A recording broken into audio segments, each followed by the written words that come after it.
So in tonight's class, we had our students ask us to do something fun and yeah, something a little more modern. So we accommodated, and the step that we worked on is one we've done for many years. But we start with a little rebound into the side. But when I do the rebound and send her to the side, I stay here and I expand the embrace. So see, I led her to a rebound and then I led her to a side step while I extended my left to block her foot here. And then I move her to her left. So here she's on her right and here to the left. And notice when I do that switch, I switch my foot. So I move my foot and then I step here. So now there's room for me over here. I'm really solidly balanced over my left. She's balanced over her left. So her right leg is completely free. I sneak it around. I go above her knee here. And I reach around and then transfer my weight to my right. As I do that, that's naturally going to send her leg into a little boleo here. Okay? Now, we're sort of round up here. I'm now going to shift my weight to my left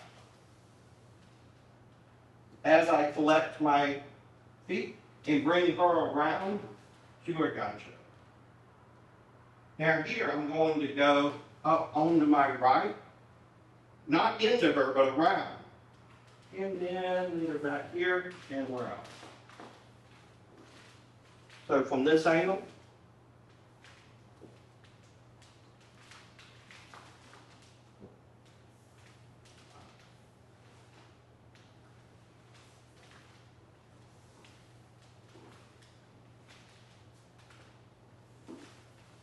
then we're back, close it out.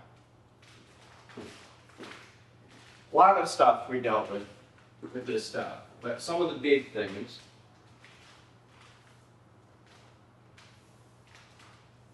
Here, of course, balance. Here, I want to look at where my foot's going. It's going around her and then straightening. So I want to be on this side of her when we're done, instead of here. If I go just to here, then I'm going to be moving into her balance, into her axis. Now, if I want to do that, that's something different. But I want her to be able to stay balanced here. So I go around.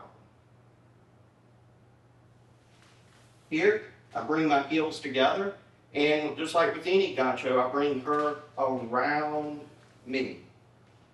Instead of me sending her out and me going trying to find her. Bringing her around me. So at this point, there's no weight on my right foot. Now, I'm going to go around her this way. If I go, a lot of students were doing this, coming in here. Again, knocking her off her balance, off her axis. I want to go around. So all together.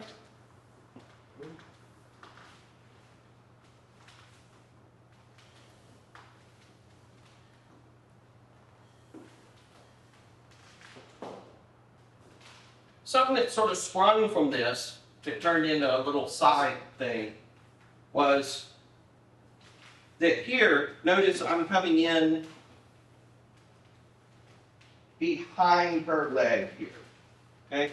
So another place where I'll sometimes do something like that is from a back ocho.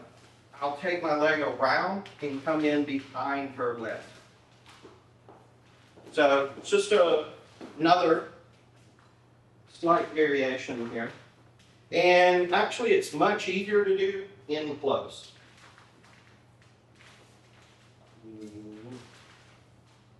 And then we go out to the cross. If I'm going to do this in open, normally I would step here for a back ocho, but now I want to step here because I want to get close to this leg, because that's the leg I'm going to go around. If I go too far out, like a regular ocho here, then I'm going to be really stretching trying to make that happen. So I want to get a little closer, and then it's not actually that hard. The challenging thing for this one, here. Notice right here, my rate's still on this leg. She's still got rate sort of even. What I want to do is, as I shift to my right, I want to be shifting her to her back leg so that this leg, the forward one, is free to displace. It's actually kind of a reverse saccada here, and going in behind her leg instead of in front. Again, one more time. There.